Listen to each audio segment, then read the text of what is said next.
301, 302 और 303। अब हरी पढ़ो। 301, 302, 303।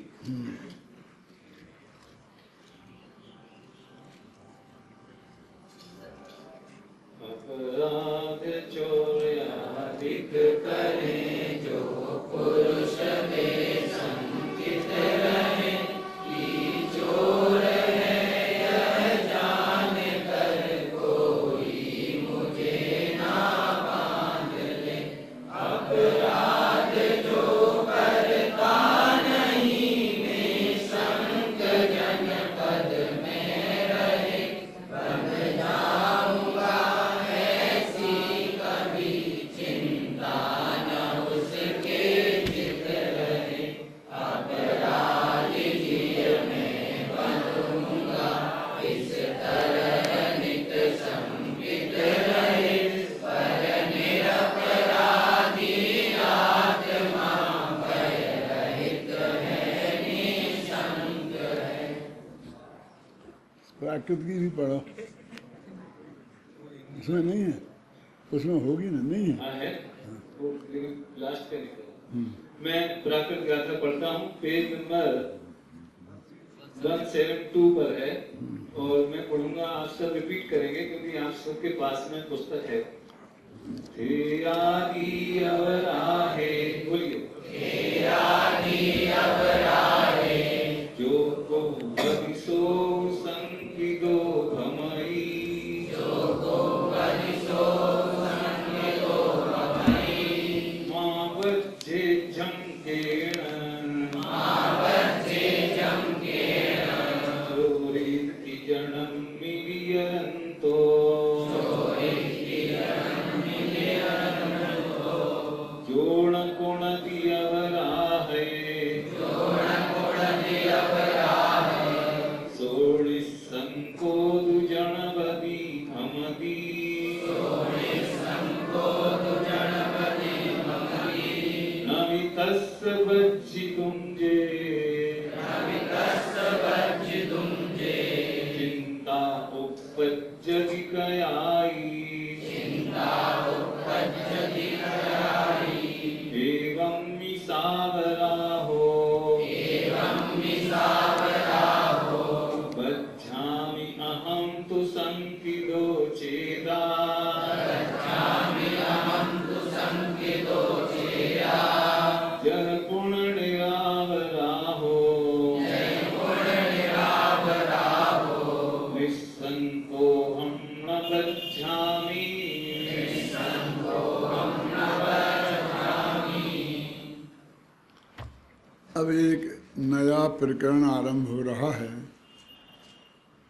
और वो ये है कि कौन जीव बंध को प्राप्त होता है और कौन जीव मोक्ष को प्राप्त होता है, और कौन जीव बंध और मोक्ष से बिल्कुल पार है, रहित है, ना जिसमें बंध है और ना मोक्ष है। लोक का बहुत प्रसिद्ध उदाहरण है, चोरी आदि अपराध जो कोई व्यक्ति करता है। देखो, चोरी एक ऐसा अपराध है कि जो अत्यंत स्पष्ट रूप से जगत को मालूम पड़ता है। झूठ आदि ऐसे हैं कि जो बहुत गुप्त जैसे भी रह जाते हैं, और किसी ने झूठ बोला तो उसको एकदम पुलिस पकड़ लेगी और जेल में डाल देगी, ऐसा भी नहीं होता है ना। तो अपराधों की जब चर्चा की तो चोरी वाले अपराध को ही लिया, जो एकदम उदाहरण का एक नियम है कि वो बिल्कुल जग प्रसिद्ध होना चाहिए। कहते चोरी जिसने की है अथवा जिसकी जेब में चोरी का माल है, वो दूसरी जो मैं व्याख्या करता हूँ कि चोरी का माल माने क्या, कि जो चुराया जा सके उसका नाम चोरी का माल। जिसे हमने चुराया है दूसरे से वो नहीं, जिसे कोई चुरा सके वो सब चोरी का माल, माने जिसकी चोरी की जा सके। यहाँ ये अर्थ नहीं है। यहाँ तो ये कि तुमने माल चुरा के लाए और तुम्हारी जेब में हो, वो व्यक्ति निश्चित रूप से सशंकित होकर के घूमता है। ये जेब में माल हो, ये मैं क्यों कह रहा हूँ? क्योंकि उसने माल पार कर दिया हो और कहीं जाकर छिपा दिया हो, वो उतना संकेत नहीं रहता। क्योंकि जब तक माल नहीं पकड़ा जाएगा तब तक मुझे चोर कोई आसानी से साबित नहीं कर सकता। ख्याल में है ना? जैसे अपन बोलते रंगे हाथ पकड़ा जाए, चोरी अभी की है और चोरी का माल भी पास में है। कहते थे हादि अपराधे जो कुब्बदी सोऊ संकदो भमदी। चोरी आदि, थे माने स्तेय, स्तेय माने चोरी होती है ना, तो थे आदि अपराध, आदि में और हिंसा झूठ चोरी वगैरह ले लेना। अपराध जो करता है वो लोक में संकित होकर भ्रमण करता है कि मुझे कोई पकड़ ना ले। माँ बज्जे झम केणरी, मैं किसी के द्वारा बांध लिया जाऊंगा। माँ माने नहीं, मैं किसी के द्वारा बांध नहीं लिया जाऊं, ऐसी शंका उसके चित्त में निरंतर रहती है। और जोड़ना कुणदी अपराहो, और जो इस तरह का अपराध नहीं करता है वो इस जगत में निशंक होकर के भ्रमण करता है। जनपदी है ना, जनपदी माने जनपदे, जनपद माने लोक में। न भी तस्य बज्जदो, उसको ये चिंता नहीं होती कि कोई मुझे बांध ना ले, निश्चिंत होकर के वो घूमता है। अभी ये तो बहुत स्थूल उदाहरण है, इसमें समझाने जैसी कुछ बात है नहीं। और अभी अमरचंद्राचार्य खुद इसको रिपीट करेंगे, फिर बार बार आएगा, उसमें रिपीट करेंगे, इसलिए इसमें ज़्यादा अपन को समय लगाने की जरूरत नहीं है। अब कहते हैं एवं ही साव राहो बज्झामी अहम तु संकिदो चेदा, कि ऐसे कोई अपराधी, चेदा माने आत्मा, चेतनता जिसमें विद्यमान है वो चेदा, आधा कहो चाहे चेदा कहो, दोनों का एक ही अर्थ है। कहते जो अचेतन आत्मा अपराधी महसूस करता है कि मैं अपराधी हूँ, उसे ये शंका होती ही होती है कि मैं बंधन को प्राप्त होऊंगा, मैं बांध ना लिया जाऊं, है ना। जह पुण्य निरपराधो, और जो निरपराधी है वो इस बात के प्रति निशंक होता है कि मुझे कोई बांध लेगा, ये सिद्धांत है। अब इसमें भी कुछ ऐसा नहीं लगता कि समय सार की गाथा में ऐसा है क्या। तो अभी सार तो अब निकलने वाला है कि अपराधी माने क्या। कुछ लोग का तो चोर्याधिक वाला अपराधी वाला हो गया, तो सारा लोक तो आ गया उदाहरण में। अबे लोक में जितने भी अपराध माने जाते हैं वे सब तो आ गए, उदाहरण बन गए। तो सिद्धांत तो उदाहरणों से अलग होना चाहिए ना, क्यों? तो ये कहते हैं कि परद्रव्य में जो एकत्व बुद्धि करता है बस उसका नाम अपराध है, और वो चोर है। अब देखो क्या समझ लो किसको चोर कह रहे। ये स्त्री पुत्र मकान जायदाद रुपया पैसा नगर देश गांव, ये शरीर, मोह राग द्वेष के परिणाम, परलक्षी ज्ञान का उपयोग भी पर्याय, ये सब मैं हूं, इसका नाम है अपराध। क्या? और जो ऐसा अपराध करेगा वो निशंक माने निशंक अंग का धारी नहीं हो सकता, माने सब में दृष्टि नहीं हो सकता, वो शंकाशील रहेगा ही रहेगा। और जो निरपराध है माने जिसमें पर में एकत्व ममत्व कर्तृत्व बुद्धि नहीं है, पर में कितना ले लेना, वे 29 प्रकार के भाव जो जीवाधिकार में आए थे, वरुणादि अनुराग आदि निज भाव को न्यारा किया, उनमें एकत्व ममत्व जिसके है वो अपराधी, और उनमें से एकत्व ममत्व छूट गया वो निरपराधी। अब ये अपराध की परिभाषा है, ये जगत नहीं समझते। बुद्ध भगवान बात बिल्कुल साफ बात है, कितनी बढ़िया बात है, क्लियर बात है। और चोर तो पकड़ा ही जाना चाहिए, उसे तो सज़ा मिलनी ही चाहिए। लेकिन वो चोर यहाँ कौन सा चोर लेना है, वो चोर कहीं तू तो नहीं है, इस पर गंभीरता से विचार तो कर। देखो अगली ही गाथा में ये बात कहने वाले हैं कि अपराध माने क्या है? राध माने होता है आत्मा, और आत्मा से जो रहित है वो अपराध, बस सीधी सी बात है। पर जिसने आत्मा में अपनापन किया वो निरपराधी, और जिसमें आत्मा को छोड़कर वो त्रिकाली ध्रुव भगवान आत्मा, और किसी भी पर में अपनापन किया वो अपराधी। माने पर को कुछ ग्रहण किया, पकड़ा, छिपाया, ये कुछ है ही नहीं, क्योंकि वो तो तू कर ही नहीं सकता। वो तो वस्तु के स्वरूप में इतनी पक्की व्यवस्था है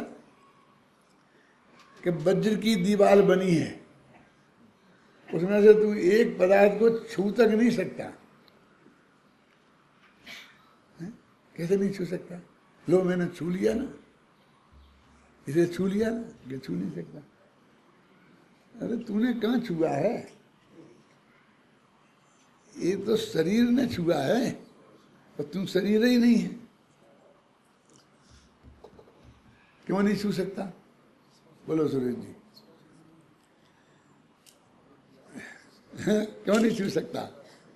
क्योंकि छूने के लिए स्पर्श नाम का गुण चाहिए। किस में? जो छुए उसमें और जिसे छुए उसमें, दोनों में स्पर्श नाम का गुण होगा तो ही छूने का व्यवहार हो सकता है। और आत्मा में स्पर्श नाम का गुण है ही नहीं। मैं अरस अरूपी अस्पर्शी, पर से कुछ भी संबंध नहीं है ना।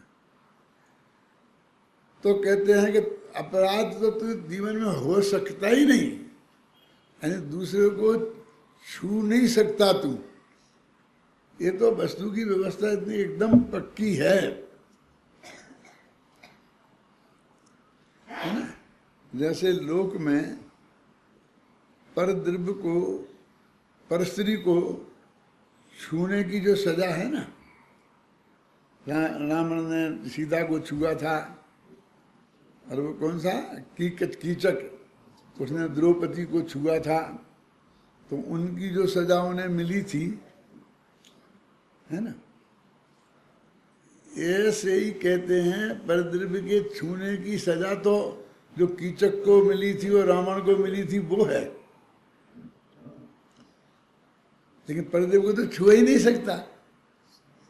तो ये अपराध तो जीवन में हो ही नहीं सकता क्या। तो वो कहते हैं कि ऐसा मानना कि मैं छू सकता हूं, कि मैं छूंगा, क्यों है भाई? ये ही इतना बड़ा अपराध है, और इसकी सजा क्या है बोलो विलास भाई? कितना साल होना चाहिए आपके हिसाब से? 5 साल, आजीवन कारावास। इससे बड़ी सजा लोक में दुनिया में कोई है? कि अनंत काल से आज तक ये जो ये संसार में ये जीव है ना, ये बस इसी अपराध की सजा में है। बोलो कितनी बड़ी लंबी सजा है कि मैंने छुआ ही नहीं है, मैंने छुआ ही नहीं है। सब अपराधी ऐसी ही बात करते हैं कि साथ तेरे मन में तो थी, तू चोरी करने गया तो था, लेकिन मैं करी तो नहीं ना। क्यों? तूने माँ बहन को छूने की कोशिश तो की, छुआ तो नहीं ना। छुआ होता तो तुम मुझे दंड देते। ये गवर्नमेंट भी मानती है, क्या करें? क्यों? गवर्नमेंट भी मानती है ना कि अपराध हुआ हो तो फांसी सजा। जिस आदमी को मारने की अपराध में किसी को फांसी की सजा हुई हो और फांसी पे चढ़ाने को ले जा रहे हों और वो आदमी चिल्लाता चिल्लाता दौड़ के वहां पहुंच जाए कि मैं जिंदा हूं, मैं जिंदा हूं, तो मैं पूछता हूं कि उसे फिर फांसी पे चढ़ाया जाना चाहिए, चढ़ाया जाएगा कि नहीं? क्यों? समझ में आ गया? अपराध ही नहीं हुआ, वो जिंदा है जिसके मारने के में। ये गवर्नमेंट का फैसला है कि नहीं है? जैसे यहाँ भी हो जाए कि गवाह है कोई है ना, गवाह कौन?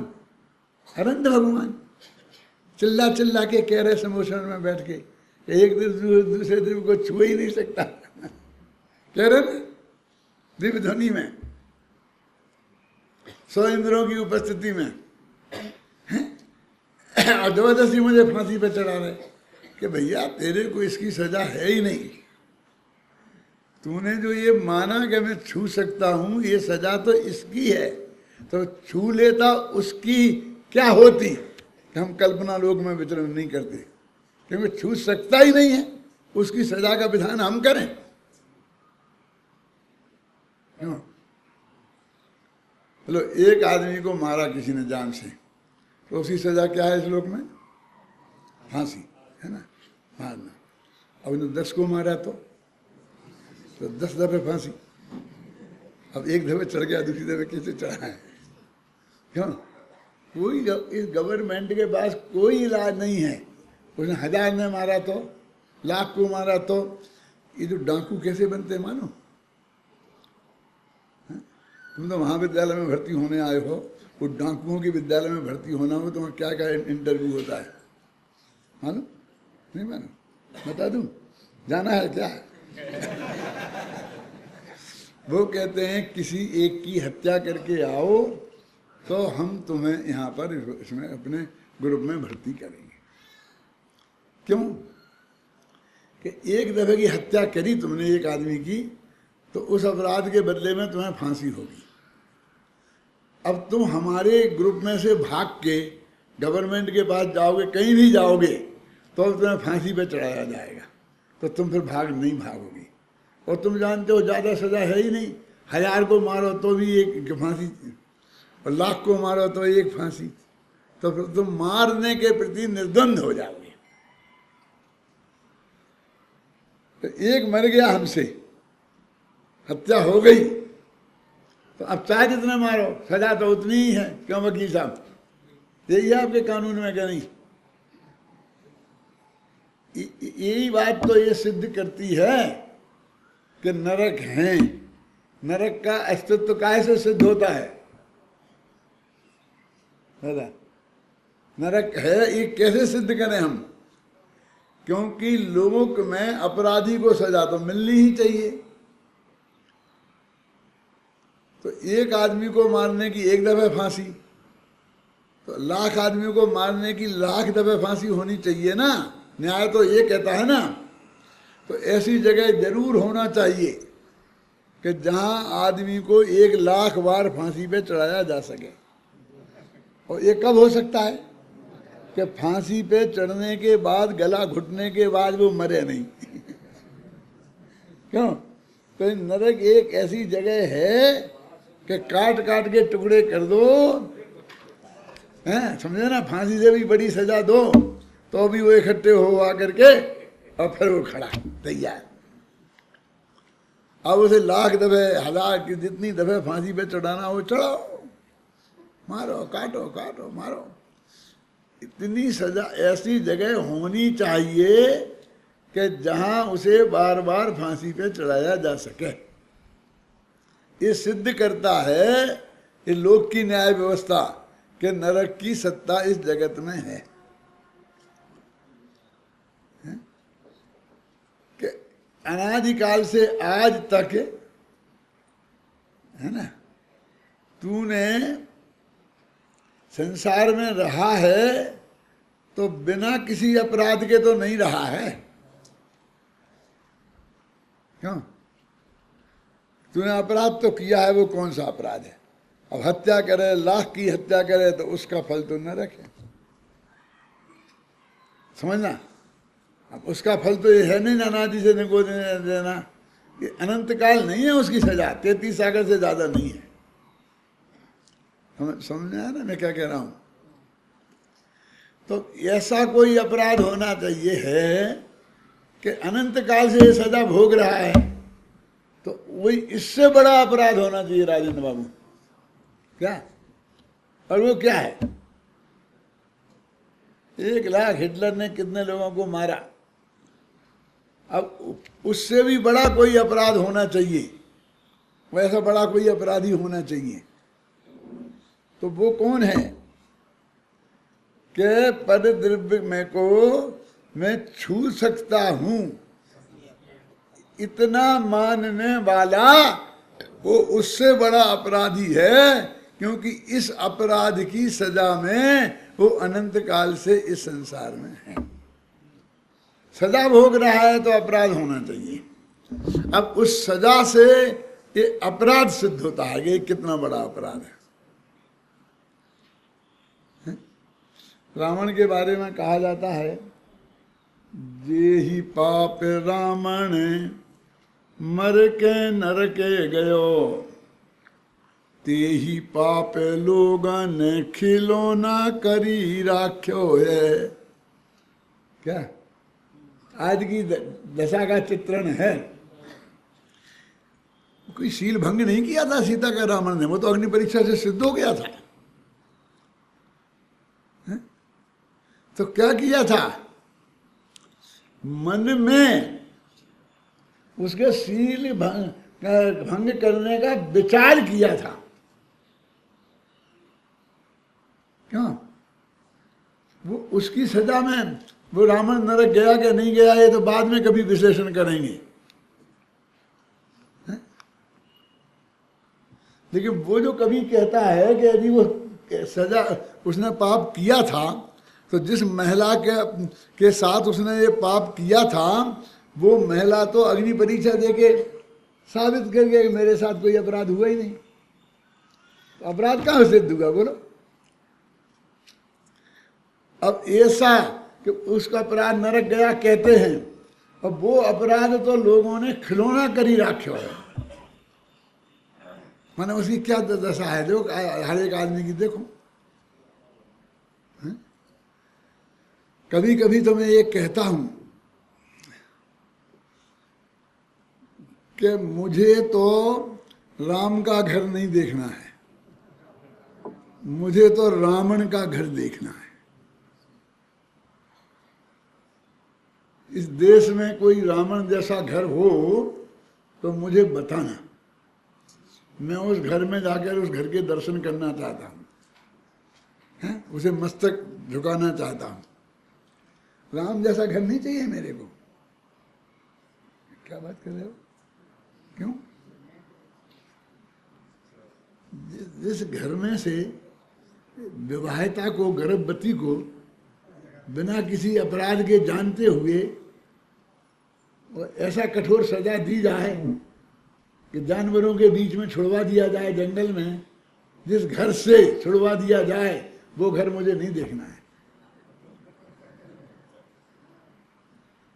हिंदुस्तान में ऐसा घर नहीं है, एक भी नहीं है। वो तो बताओ कि इसने अब जंगल में ऐसा गर्भवती महिला को छुड़वा दिया है? वो बोलो नरेंद्र जी। तो रावण का कैसा देखना है कि जिसके घर में एक पराई औरत 6 महीना रही हो और जिसे वो जी जान से चाहता हो, सारी इज्जत को दांव पे लगाकर पत्नियों का विरोध, बच्चों का विरोध, भाई का विरोध क्यों बर्दाश्त करके भी जिसका समागम चाहता हो, लेकिन उसने नहीं चाहा जिसका वो समागम चाहता है। क्यों? तो उसने उसको हाथ तक नहीं लगाया। ऐसा घर मुझे देखना है कि जिसके घर में कोई महिला जिसे वो जी जान से चाहता हो, उसके घर में रहे, उसकी रक्षा करने वाला कोई नहीं हो, क्यों, कोई विरोध करने वाला नहीं हो, हैं, और वो महिला 2 दिन भी वहां से सुरक्षित रह के निकल जाए, ऐसा कोई घर हो तो मुझे बताना। समझ में आया कि नहीं आया? अरे घर, ऐसा कोई आश्रम हो तो बताना। हैं? क्या समझ में आया कि नहीं आया? धर्मेंद्र, जो रोजाना अखबार हम देखते हैं, पढ़ते हैं, उनसे कहीं हमको ऐसा लगता है कि मेरी ये कुंवारी बेटी है 18-20 बरस की, अब मैं जा रहा हूं कहाँ, अगले भव में, तो मैं यहाँ छोड़ दूं इसे कि जिससे इसकी इज्जत सुरक्षित रहे, ऐसी कोई जगह है? क्यों मिलेगी हिंदुस्तान में जिसमें पूरा विश्वास किया जा सके? अब आज समझ में आया कि मैं कहता हूं मुझे रावण का घर देखने का मतलब समझ में आया कि नहीं, क्या कहना चाहता हूं? इसके लिए लिखा कि जाही पाप रावण नरक गयो, ते ही पाप लोगन खिलौना करी राख्यो है। आज की स्थिति तो क्या है, नरकों में इतनी जगह कहाँ मिलेगी, इतनी जगह है कहाँ?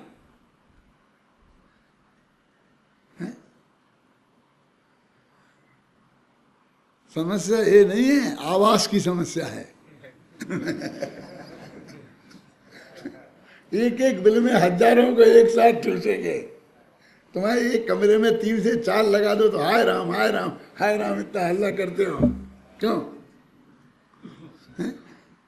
फिर उसको छोड़ छोड़ के हमारे पास पहुंच जाते हो।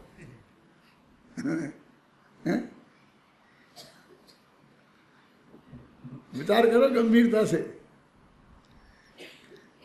ये कौन सा अपराध है? ये अपराध कौन सा? परद्रव्य में एकत्व बुद्धि का अपराध ऐसा है कि तुम्हें ऐसी देह में जाना पड़ेगा कि वो देह तुम्हें चश्मा लगा करके भी दिखेगी नहीं। सुई की नोक पे आलू में से निकालो ना, क्या, और जो कण आए उसमें असंख्य शरीर, क्यों, एक शरीर में कितना छोटा घर, इसमें अनंत एक साथ रहना पड़ेगा बेटा, सोच लो। रहना पड़ेगा कि नहीं रहना पड़े, बोलो। अभी तो इतने इतने में घबरा, ऐसे कैसे रहेंगे इतनी जगह? ऐसा करेंगे तो हमारे लिए 1000 आदमी का हमें शिविर लगाना पड़ेगा, तो उसके पहले 500 कमरे बनाना पड़ेंगे एसी के, क्यों? अभी तो लगा सकते हैं, बोलिए, क्यों पिंकी? चाहिए ना एसी कमरा, तो चाहिए ना, चाहिए ना, तो 500 तो चाहिए नहीं, बनेंगे ना, नहीं चाहिए बनेंगे हैं? अब जब तक वे बनेंगे नहीं तब तक हमारा शिविर लगेगा नहीं। अरे हम तो 2-3 हॉल बनाएंगे, एक हॉल में महिलाएं सब, एक हॉल में पुरुष, चलो हमारा शिविर चलता है, चल रहा है 47 साल से ऐसे ही।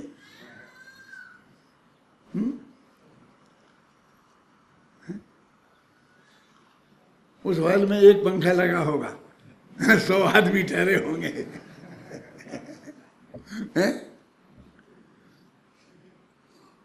अरे हम तो सोनगढ़ पूज्य गुरुदेव श्री के पास पधारे तो हम वर्षों तक सुबह उठ के लोटा लेकर के लेट्रिन जंगल में जाते थे, वर्षों तक। अंत समय में थोड़ी बहुत लेट्रिन बन गई होंगी, हम क्या जाते थे, गुरुदेव खुद जाते थे।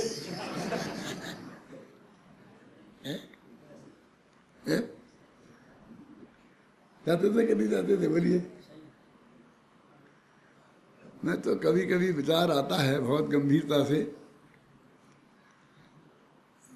दो ही लोग मुझे याद आते हैं। एक तो वे माँ बाप कि जिनने जन्म दिया और जन्म के पहले से ये संकल्प किया कि इन्हें हम जैन धर्म पढ़ाएंगे और जैन धर्म का विद्वान बनाएंगे।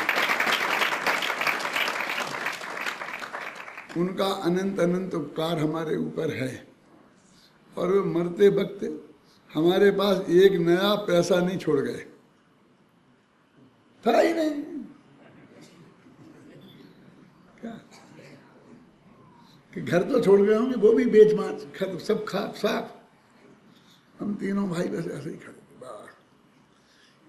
हमने आज हमें समझ में आता कितना पुण्य का उदय था कि हमारे पिताजी हमारे पास कुछ छोड़ जाते तो हम जितने प्रेम से आज तक अपने भाइयों के साथ रह रहे हैं नहीं रह पाते, लड़ मर जाते, शत्रु बन जाते।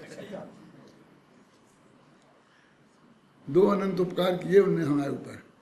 एक जैन धर्म पढ़ाया, सब कुछ वो जो उनने किया वो सब कुछ खर्च उसमें ही किया हमारे पढ़ाने में।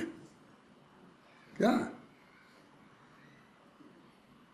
भूखे रह करके भी, तो एक तो अनंत उपकार उनका है और दूसरा उससे भी अनंत गुणा उपकार पूज्य गुरुदेव श्री का है कि जिनने वो पढ़ाई, वो तत्व ज्ञान, वो चीज दी कि जिससे अनंत भव हमारे सार्थक हो गए।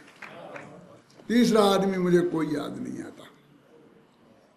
सुबह से ही सोच रहा हूं मैं, तो चौथा आदमी मुझे कोई दिखाई नहीं दिया। अब भाग्य से भाई इस वक्त तीनों ही नहीं हैं, तो इस जगत में अब ज़्यादा रहने की इच्छा क्यों करें, किसके लिए करें। अब मुझे कोई जगत में रहने की इच्छा नहीं है, बिल्कुल नहीं। मैं तैयार हूँ, हर क्षण तैयार हूँ। क्या लोग समझते हैं कि डर रहा हूँ, बहुत धोखे में हैं आप। मैं डर रहा हूँ, मुझे तो हर क्षण में जाने की तैयारी में हूँ। ये जगत एक क्षण अभी मुझे रहने लायक दिखाई नहीं देता है।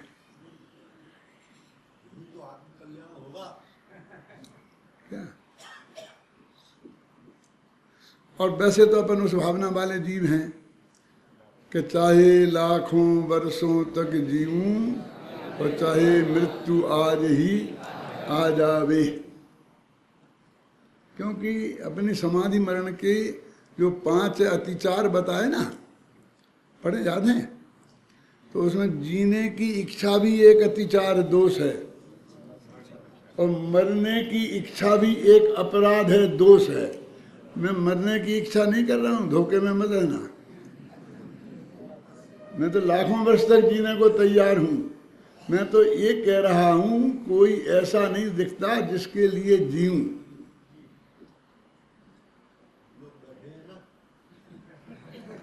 वो दम नहीं है किसी बात में भी।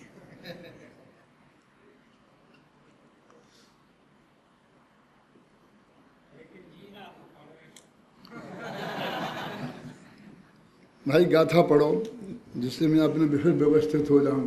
पढ़ोगे भाई, ये 3 गाथाएं।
अपराध माने क्या? यहाँ जो अपराध की व्याख्या है वो सबसे ज़्यादा महत्वपूर्ण है कि अपने त्रिकाली ध्रुव भगवान आत्मा को छोड़कर परद्रव्य के आश्रय से उत्पन्न होने वाले विकारी भाव, आश्रय माने उन्हें गेय बनाकर, गेय रूप आश्रम, गेय रूप निमित्त विकारी भाव और आत्मा में पर के लक्ष्य से उठने वाली विकल्प की तरंगें, भेद के लक्ष्य से उठने वाली विकल्प की तरंगें, उनसे भी भिन्न जो मेरा भगवान आत्मा है वो मैं हूँ, बस इस मान्यता को छोड़कर अन्य परमाणु मात्र किसी भी पदार्थ में एकत्व बुद्धि, इसका नाम अपराध है। मैंने कहा था राध माने आत्मा। देखो अब अगली गाथा में लिखा है, हाँ देखो पढ़ो अभय जी, संसिद्धि सद्धि राधम, संसिद्धि राध सिद्धम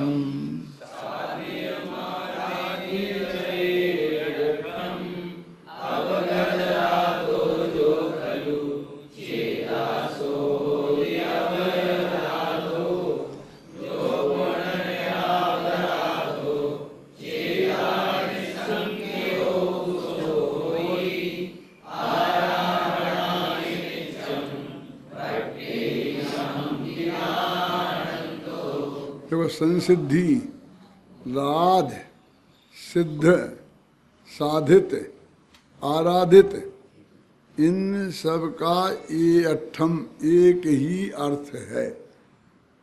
इनका सबका एक अर्थ है। अर्थ है माने मीनिंग है, नहीं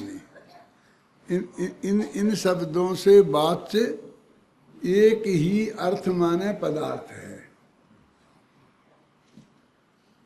अब राध आया ना इसमें, तो राध माने आत्मा, और अवगत राधा अपराधा, नीचे की कथा में लिखा ना, अवगय राध, नीचे की पंक्ति में अवगत राधो शोक, जो आत्मा अपगत राध, राध से रहित है, माने आत्मा में एकत्व बुद्धि से रहित है, वो आत्मा ही अपराध है। वो लोग कहते हैं इतना अपराध भी बाहर नहीं, अपराध भी अंदर, पर आत्मा ये राध है, और इसकी आराधना जिसके है वो राध है, और जिसकी आराधना नहीं है वो अपराध है। बस खत्म।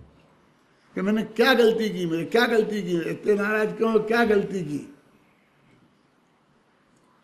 कि तूने आत्मा की आराधना नहीं की, एक गलती की। राम जी भाई थे ना, तो वो उन्होंने अपनी एक किताब लिखी थी, शायद उस किताब की एक पंक्ति लिखी थी, मुझे याद है कि ये जीव की एक सबसे बड़ी नहीं है, एकमात्र एक गलती है कि अपने आत्मा को नहीं जाना, बस खत्म। और दूसरी कोई गलती हुई ही नहीं। कहीं लिखी है, मैंने पंक्ति पढ़ी थी उसमें, एकमात्र गलती है, कोई गलती नहीं है उसमें लिखी ना। हाँ, धर्म की क्रिया नामक किताब में लिखी। तो एक ही गलती है कि भाई जब बड़ी गलती है, दूसरी छोटी होगी, फिर ऐसा नहीं, दूसरी गलती कोई है ही नहीं। तो इसमें कहते हमें देखो, अपने यहाँ है राध, और वैष्णवों में है राधा। आज आप हंसते हो, हंसने की बात नहीं है, तो एक ही बात है कि उनके यहाँ दो तरह के धर्म हैं। एक ऐसा मानते हैं कि उनके ईश्वर है पुल्लिंग, तो उसकी आराधना करने वाली सब हैं महिलाएं, ख्याल नहीं ना। और कुछ ऐसे हैं मोहम्मद जायसी जैसे कि वहाँ आत्मा है औरत, और उसकी आराधना करने वाले हैं पुरुष। सुना कभी? ये कबीर है, मीरा है, ये तो कहते हैं कि मैं राम की बहुरिया, मैं तो राम की पत्नी हूँ, है ना, मैं तो राम की बहुरिया। और जायसी वाले ये कहते हैं कि ये जो है आत्मा है वो तो मैं हूँ, मैं पुरुष हूँ, और उसकी जो आराध्य है वहाँ एक जो उनका एक महाकाव्य है, पद्मावत नाम है उसका। तो रतन सेन राजा है और उसकी महारानी है पद्मावती। तो पद्मावती है भगवान का रूप और रतन सेन राजा है भगत, और वो भगवान की आराधना करता है। ऐसा यहाँ राम है भगवान और सीता उनकी आराधना करती है। ये है यहाँ, समझे ना आपकी में। तो किसी के यहाँ राध भगवान है और किसी के यहाँ राधा भगवान है, समझ गया ना। राधा माने आत्मा, आत्मा को भी वे स्त्रीलिंग मानते हैं ना। जो स्त्रीलिंग मानते हैं, समझे ना, वे उसे राधा कहते हैं, और जो पुल्लिंग मानते हैं वे उसे राध कहते हैं। एक ही बात है, दूर की बात नहीं है। फंडामेंटल में जाते हैं तो बहुत ही अच्छा है, सब जगह यही मिलेगा। देखो ये हैं पंजाबी लोग, सिख के भी दो ग्रुप हैं। कौन कौन से? एक निरहंकारी, एक अहंकारी, है ना। अकाली समझ लो। वो अकाली जो हैं, और उनमें क्या फर्क है मालूम? जो नीली पगड़ी बांधते हैं वे हैं निरहंकारी, अलख निरंजन वाले। और जो दूसरे हैं ना, दूसरे रंग की पगड़ियां बांधने वाले, वे हैं अकाली। पर दोनों का एक ही अर्थ है। अकाली माने वो आत्मा जिस पर काल का कोई प्रभाव नहीं पड़ता। जैन धर्म में काल पर्याय को भी बोलते। दो अर्थ हो गए, क्या माने जो पर्याय से भी पार है, अकाल है। और दूसरा अर्थ ये है कि धर्म वो है जिसका पर काल का असर नहीं पड़े। चौथे काल में तो 5 महावीर ठीक थे, अब पंचम काल में तो कपड़ा पहन लेने दो ना मुनिराजों को। निर्विच्छेद काल भाव का ध्यान रखो ना। पुराने जमाने में इतना क्रियाकांड अच्छा था, अब तो इतना ऐसा जमाना आ गया ना, तो थोड़ी छूट तो दो चरणानी योग में। तो वो ये कहते हैं कि काल के हिसाब से धर्म नहीं बदलता, उसका नाम है अकाली। अकाल, सत श्री अकाल। कल अलग था और आज अलग। जो रूप बदलता है वो बदलता रूप वाला वो वस्तु नहीं है। जो कभी नहीं बदलती वो असली चीज है, जिसपे काल का जिसपे असर नहीं है। ऐसा त्रिकाली ध्रुव भगवान आत्मा वो अकाल है, तो वो मानने वाले अकाली हैं। और निरहंकारी के परद्रव्यों में अहंकार करने वाले नहीं, उसमें अहंकार नहीं करो, पर अपने आत्मा में अहमपना करो। अहम एक को खुली शुद्धो प्राण दंसन मयूरूप। रंच मात्र भी पर में जिनका अहंकार नहीं है। एकत्व बुद्धि, अहंकार माने एकत्व बुद्धि। मैं पर के करता नहीं बनते। अहम करोमी करोती थी करता। अहंकार, अहम करोती थी अहंकारा। मैं करता हूं, मैंने किया। जो जिनमें ये नहीं है वे हैं निरहंकारी, है नहीं ना। तो दोनों ही शुद्ध अध्यात्मी हैं। और उन हिंदुओं में भी ये जो पंथ निकले जितने, वे सब अध्यात्म के पंथ माने जाते हैं।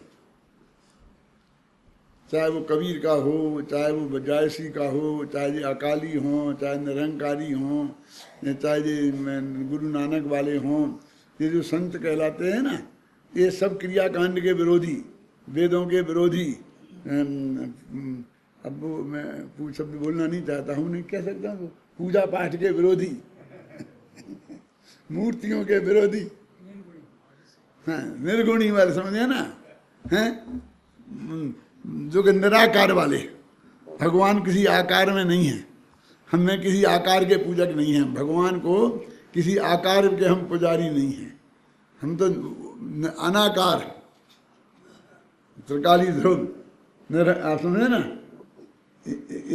उसके पुजारी हैं वो। ये सब धर्म वाले जितने हुए हैं वो ये सब इसी टाइप के हैं, जो 14वीं, 15वीं, 16वीं शताब्दी में हुए जितने भी ये जिन्हें बोलते संत संप्रदाय, उनमें।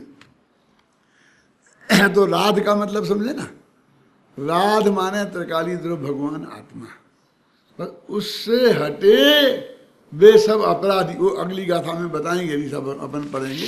जैसे इस गाथा में, इन 3 गाथाओं में इतनी सी तो बात है, ज़्यादा बात है भी नहीं। यदि अपने नाम्यचंद की टीका पढ़ें तो पढ़ लेते हैं, 5 मिनट हैं अपने पास। जिस प्रकार जगत में जो पुरुष परद्रव्य के ग्रहण रूप अपराध को करता है, उसको बंधने की शंका होती ही है, और जो इस प्रकार के अपराध नहीं करता उसे बंधने की शंका भी नहीं होती।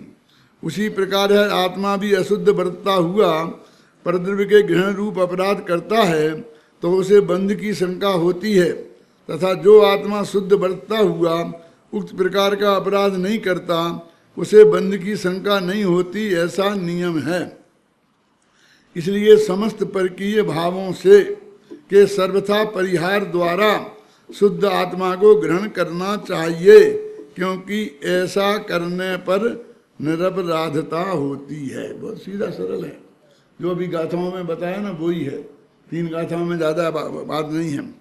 और उसका भी सार उक्त गाथाओं में यही कहा गया है कि जिस प्रकार लोक में अपराध करने वाला निरंतर सशंक रहता है, उसे ऐसी शंका निरंतर बनी ही रहती है कि मैं पकड़ा न जाऊं, इसी कारण वह बंधन को प्राप्त होता है। उसी प्रकार आत्मा की आराधना से रहित लोग पुण्य पाप रूप भावों से परिणमित होते रहते हैं और निरंतर सशंक रहते हुए बंधन को प्राप्त होते हैं। जिस प्रकार लोक में निरपराधी निरंतर निशंक रहते हुए बंधन को प्राप्त नहीं होते, उसी प्रकार आत्मा की आराधना करने वाले निरपराधी आत्मार्थी भाई भी निरंतर निशंक रहते हैं और बंधन को प्राप्त नहीं होते। इसलिए निरपराधी रहने के लिए परभावों के त्याग द्वारा आत्मा को ग्रहण करना चाहिए, आत्मा की आराधना करना चाहिए। पूरा आ गया, अभी और ज़्यादा उदाहरणों के चक्कर में पढ़ने की जरूरत नहीं है। पूरी बात गंभीरता से आ गई है, उस पर हम गंभीरता से विचार करें इसी मंगल भावना के साथ। मैं अभी की बात समाप्त करता हूँ।